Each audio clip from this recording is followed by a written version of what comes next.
Gimana kau so? Dah pandai buat sotong goreng gebu-gebu begini? Bos, makan dengan sos ini sedap. Kau makan dengan skop.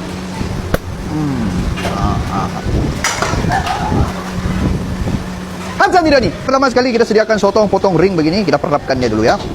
Chicken powder, lada putih sedikit, garam. Lepas itu kita sediakan satu mixing bowl. Kita masukkan tepung gandum, tepung beras, chicken powder, lada putih, garam, soda. Dan kita pakai ini special ingredient, spritzel sparkling water. Jangan terlampau gelojo. Pelan-pelan.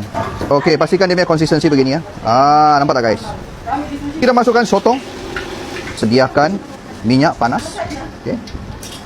Kita masukkan kita punya sotong. Lepas dia golden brown, kita kasih naikkan dia. Oh, you. Sana. Belum. Follow sekarang.